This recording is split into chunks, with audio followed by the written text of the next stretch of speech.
without further ado, we'll start off with David, who...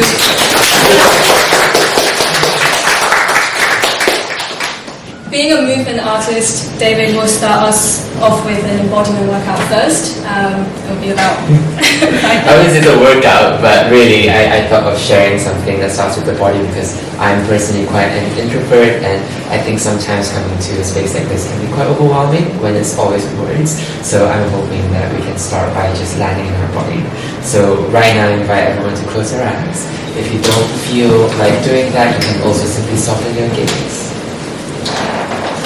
And make sure you find a bit of connection with your feet to the ground so that you feel supported, and your hands can also be in contact maybe with your thighs or somewhere that makes you feel centered.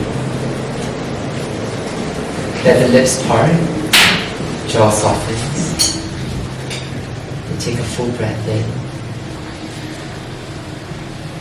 breath out. We do this again. When you inhale, think about your head ballooning upwards. As you breathe out, feel your back against the chair. Just once more like that, but only one.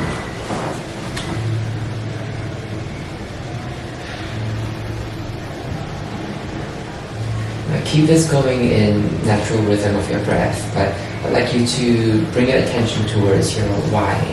So what drew you to this event? What made you want to come?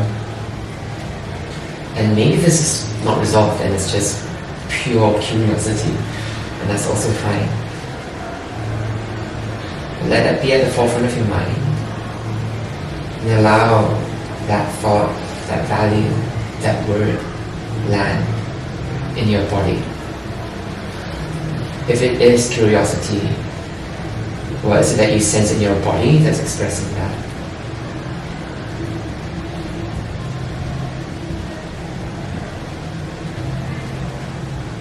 And with that in mind, we take another breath in. And a breath out. And in your own time, I invite you to just blink open your eyes and start using this time to have a look at all the different faces that are around this. I think it's quite special that we are all gathered here for this event. So just take a moment, no words, but just seeing each other's faces, acknowledging the different faces, the different outfits. That's it. Making sure, especially if you're at the front, and to not forget the people at the back, including the organizing team as well.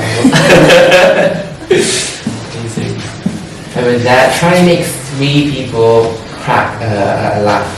I don't know what I'm going to do, but really try and find 3 people, whether it's a stare down at them, like a chuckle a little bit. Amazing. Alright, yeah, that's it. Very simple, so not a workout. More a landing.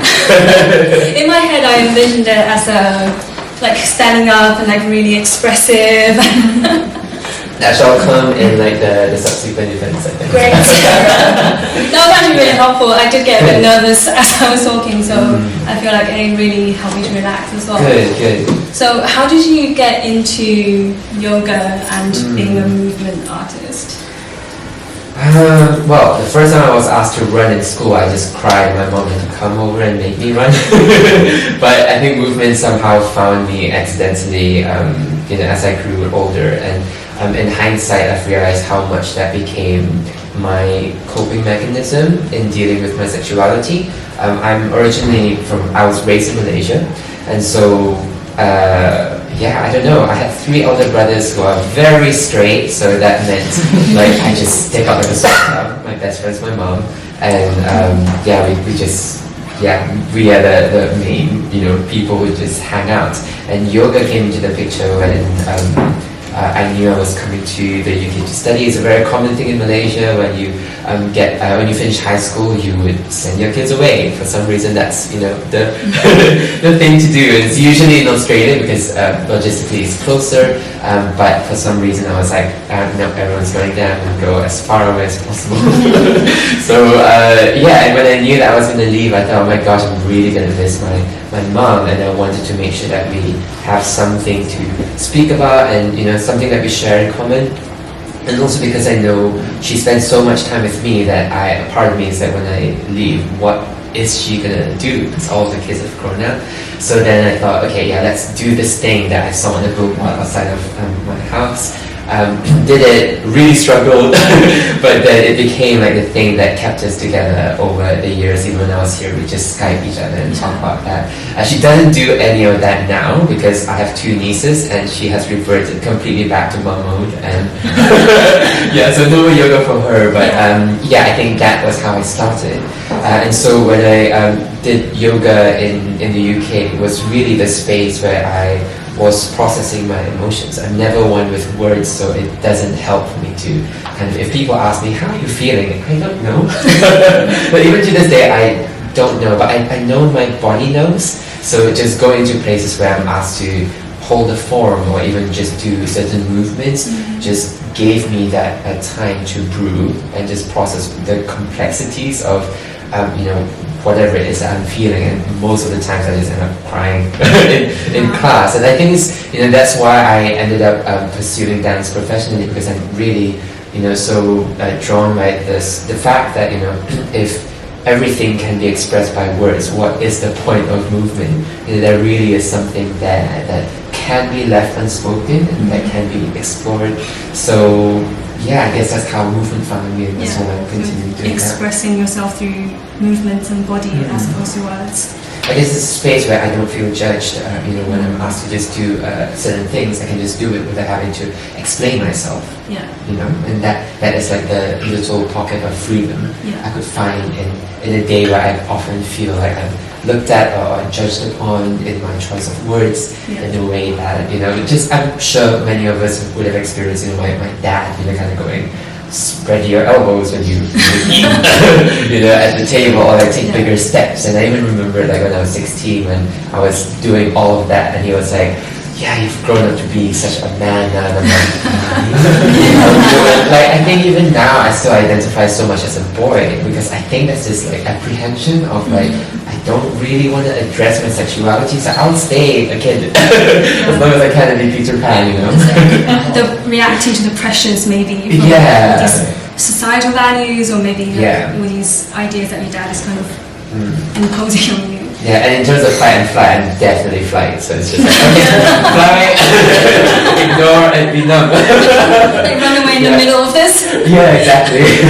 So what kind of yoga do you specialize in? Because I know yoga comes into different sort of types. Yeah, well, I started off doing a strand of yoga called rocket yoga, which is as hardcore as it sounds. So it's like inversions everywhere, and it's just like really just all on the body. And that's because I was coming into it from an angle of a professional dancer, and I needed some kind of safe but dynamic training to keep up with my lifestyle.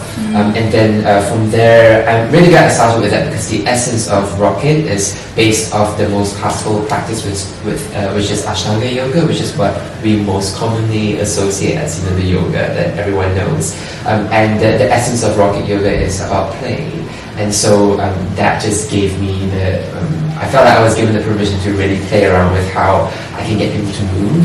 And because as a dancer, I always want to get people to dance about. So yoga really is a way for me to go, well, let's dance. But I'm not going to tell you it's dance. I'm going to plant in a few like yoga postures and then slowly get people to dance. And then from there, I think like the way my practice has evolved has been just to create a space for people to feel like they have the wild permission to just behave how they want. So really it's more like a drama class. I've seen on your just general branding and who you are as a person is a lot about curiosity and play, and also I see a lot of elegance, and like it is like very artistry sort of movement.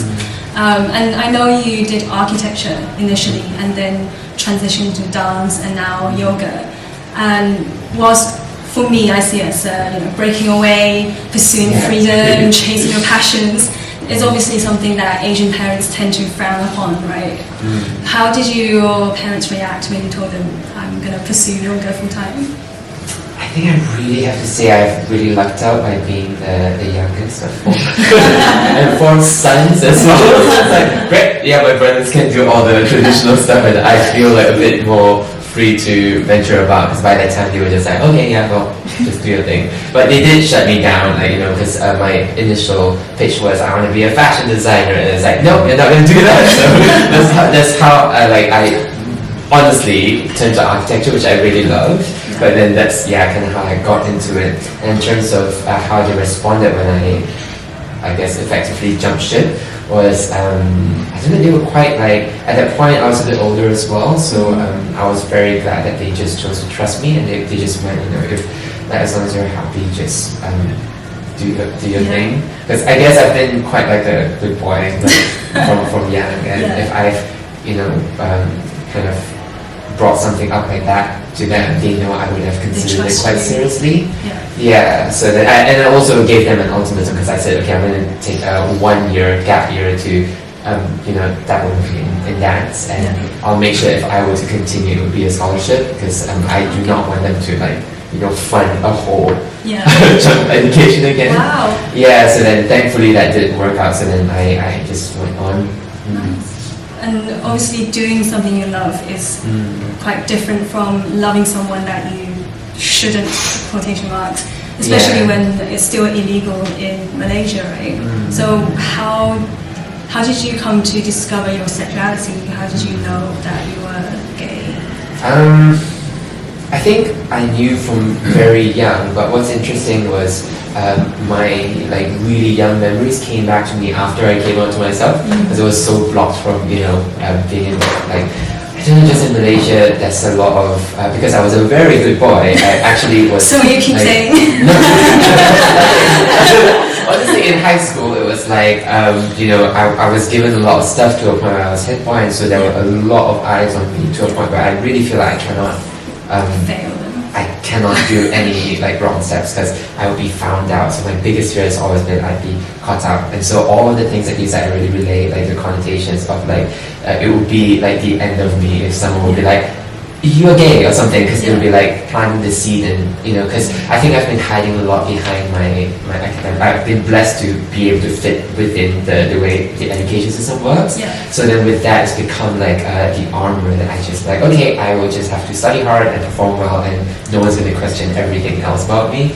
And so when I came to the UK, I felt okay, no more eyes. I'm no one's no one knows me, so I can just explore a little bit. But then I think unfortunately, maybe 9 months into my first year, my friend from high school kind of outed me by just kind of literally asking me to my face, are you gay? I just had to be I don't know how to deal with this, because I don't think I'm mentally ready for this yet. But then it did accelerate my process, and maybe this is it, because that was fresh from breaking up with my ex-girlfriend as well. And so it was a lot of soul-searching time, and I guess when I came out to myself, there was a lot of just asking, because immediately my head went to, how do I tell my family, and what now, how do I tell the people around me too. So then I just started reaching out to people that's outside of my circle, just to see if they could offer some advice, especially because like you said, I really went to worst case scenario, and I wasn't in a place where I could afford a house, so I had to mentally prepare myself. I'm okay, well, I could be kicked out, although I know my parents love me, but there is a very real chance. And also just being the baby of the family, I feel okay, when would they take me seriously? So it was just timing that, so I had to wait till I graduated to then go and bring up the question. And also just learning practicalities don't come up when you're driving, and those things. Just making sure that they're in a safe space as well, and making sure that I was just reading about how when you come out to your parents, they essentially have to go through a grieving process too. So just making sure that you give them that space, and also making sure that they have contacts of fellow parents who have kids as well, because they're parents, so it's not they can talk to you about all the things that they're feeling, because they must feel also like, well, what do I do as a parent now? And that's something that we can't do anything about unless they're other parents. So I came with a file. Wow. I was like, okay, yeah. And even when I came out, I think my dad just laughed and kind of, like he's like me, flight, complete flight. So I told him, and he went up to have a shower, and I was like, oh, okay, then let me talk to my mom. And then my mom was just like tearing a little bit, and like she was just like, coming from a place of fear. But then in the end, she did say like, I'm just very glad that you felt like you could tell us, because I think they already kind of had an inkling, because like I said, like the many eyes on me, even like in the UK, there were rumors back, even when I didn't even date anyone. It's just like vicious, like literally Crazy Rich Asians. So I was like, okay, great, So it was quite frustrating to know that I have to wait until I felt safe to come out, but knowing that still, things are gonna like go out, and not wanting my parents to feel like they to receive the news before I do that. And so when did you start coming out to your parents? I think probably 5-6 years ago. And I was very strategic because I brought my partner back first the year before, just a way for my parents to humanize him. And also, like, I think this is like where my personal values come in, because I feel like my partner has to kind of vibe well with my family before I become more serious. So then before we got too serious, I was like, okay, let's like come to Malaysia and like have Did fun. you introduce him as your friend or your boyfriend? Yeah, he's my special friend. Best friend. Because I think it worked out, because on my first year I have actually a friend I'm meeting after this event. He's typical white British guy here that I just really grew close to, my architecture course mate, and he just came back with me to Malaysia. And that's just purely, we're just friends, and I was showing him around, so I was like, maybe I could just do the same and they wouldn't suspect. But obviously we were more chummy, me and my partner, but then we tried to stop not to show too much. But it really worked out because they bonded. So we got more serious, and then the following year I said, okay, don't come back, and I'll I'll tell my parents. And I said, obviously it might be a lot for them to take in. So if they ask, then I will say that we're together. If not, then I will leave it to me and like slowly, add more truth bombs.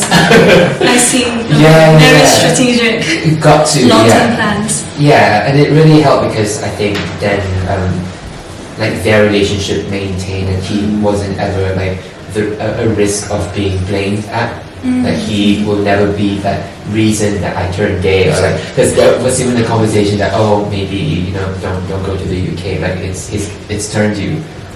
So I was very conscious of making sure that didn't happen. So your dad ran away to the shower. Went to the shower. And your mum sat down and had a little crying moment. Quiet tears, and then just basically asked about sex, and I was really like, don't worry, like in the most Asian way, not to the details, but I was so worried about AIDS and so it was just a bit of sex education, which is non-existent in Malaysia really. So just a bit of that education, and then she's fine. It's just unfortunate because I think there were some negative experiences from my parents, just with like stories of sodomy with like their relatives and stuff. So then it's always been like, okay, this is a really bad thing. So like after a bit of education, she was fine. Okay. But then like that's the thing, that was like one instant. But then the years that followed was like a continuous coming up process, because like my dad, I think after a few days he then talked to me about it, but it was more like, well, have you tried going on with another girl maybe? Every year it's been, just basically parenting them, right? Like being the parent to go like, okay, are we ready to talk about this yet? Are we ready to talk about this yet, without shoving it in their face? Yeah. And then only this year we got to a place. I think COVID can't really help. I think it's really changed their perspective. So then this year I brought it up to them that we're thinking of getting married, and my dad for once just like, okay, you're grown up now, do what feels right to you, and really grateful, but it has taken like a good 7 years or so to get here. And you've been with your partner now for 10 years next year, yeah, which is we What's- feel like shit. No, Yeah. I feel like it's more like a happily ever after. Like, you I don't know. you met when you were at university and you're still together. 10 years is a very long-term relationship, you know? What's Yeah, I'm your grateful. secret to That's definitely ups and downs.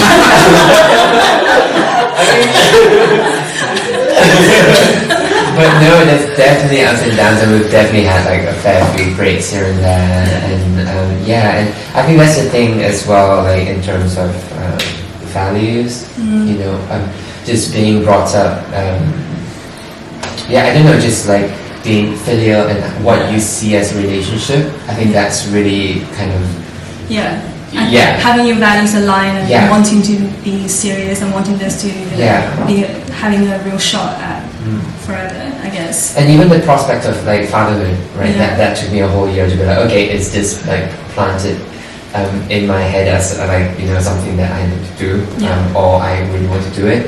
And it took me a while to go, yeah, actually, I genuinely want to do it. And I think with relationships as well, like it's something that we have been exploring, and I've mentioned it to you the last time we met as well, but we have been exploring open relationships just to see like what does that mean for us. And I think a lot of the times there's connotation that, okay, that basically means shit ton of steps, but you know, really it's like I think it's a way of communicating, and we're just kind of, now that we've been together for 10 years, it's really looking at what that means and what longevity is as well. And I guess it's like as part of exploring your relationship as well, and going a bit deeper in your relationship with your partner, and what's important to you, what you want to try, what you want to discover about yourself, and giving each other that space to do it. Exactly. And I think it's it's an incredibly brave thing to do, and that's kind of, I feel like that follows you, that pursuit of freedom. Like, I feel like you're a very free soul. So. Well, just again being the youngest helps. And I guess since we're at Pride Month and all of that, what does Pride mean to you? The word that comes up would be ownership, and I think that's what like in this past month I've been doing a lot of just like talks and works with. So I mainly work with We Create Space, and if you haven't checked out that nonprofit, it's really worth checking out. It's a global platform for young queer leaders, and well, not even just young queer, just queer leaders in general. And they recently had a queer retreat as well, first of its kind, which is incredible, like just bringing all the leaders together. We Create Space, and they have been doing a lot of like corporate sessions and dissecting, you know, like what pride is and what that can mean. And I think across all of that, the word that keeps coming up is ownership. Just, you know, taking ownership of your narrative and knowing that like I think when you feel completely in your body and in charge of your actions, then that essentially is pride. And I think before we leave, could you tell us a bit more about kindredpacket and what that came about, and where do you see that going? It's a very personal project that has accidentally become a non-profit. And that's because last year over Lunar New Year, I was just very sick. We all couldn't go home to visit family to celebrate, and that's such a big thing, right? Like just I'm having a reunion dinner with your family, so I just felt quite like depressed and dejected. And as a yoga teacher, I was like, oh, okay, I'm just gonna hold like an online Zoom yoga class, and then we can just chat like with the agents within my community. And then I felt like, I felt quite a bit of joy just organizing that, so I've just launched a call out for everyone else to host their own gatherings, like even if it's just a private gathering, it's a way to just share joy and connect meaningfully with everyone else. And I think very personally what this project meant to me was because I was at a point where I've resented Malaysia for a long time, because I think I felt like acknowledging my queerness meant giving up on my relationship with Malaysia, and that's because it's a predominantly Muslim country. So, I've come to terms that I really want to be a father, but there's no way I could start a family back home because we won't legally be acknowledged as parents, and I don't think if we have a kid there, we both can be on the paper as fathers. So then, little things like that made me quite resentful. But having spent 2 years with no option of going back home and recognizing a lot of the more beautiful aspects of my relationship that I miss. And so kindredpacket was a way to reconnect with the East and Southeast Asian side of me that I've just kind of shut down so much having been here.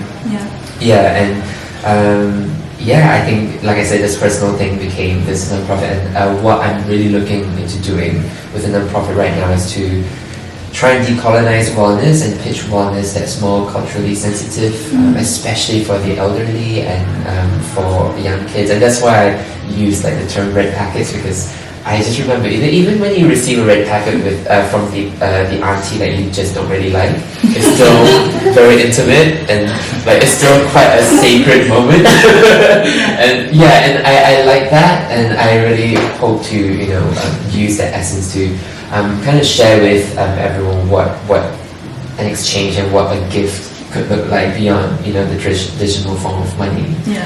So in conversing or just in moving together and just events. So that's what we're doing. And this September is East and Southeast Asian Heritage Month.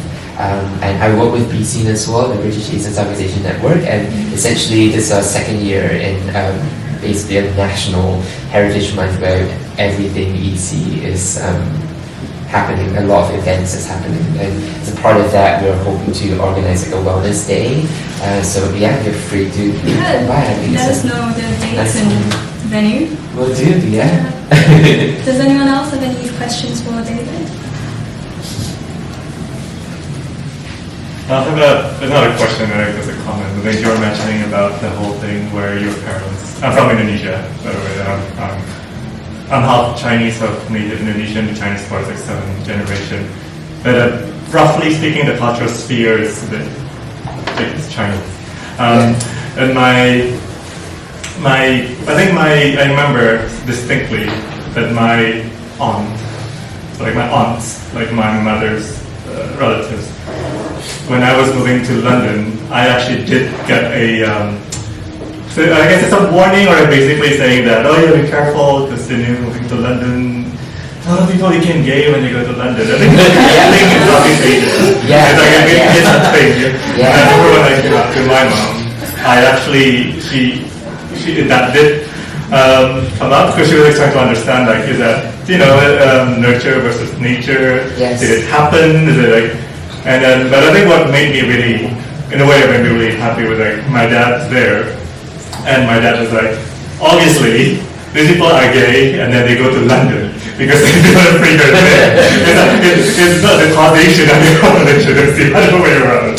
So I think when you said it, I thought it was just my weird little family, but I think I heard it again and again.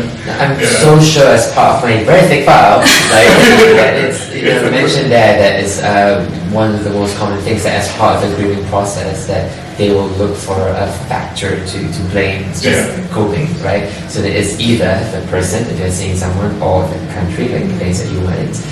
So it's quite unfortunate. What my mom said was, it's the high education you got. Why are you all high educated people like this? And I was like, what?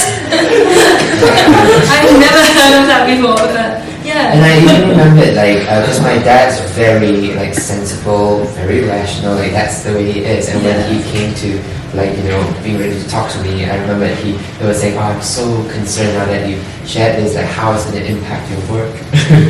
And then just kind of going down that route of I don't want you to be, blah, blah, blah, blah.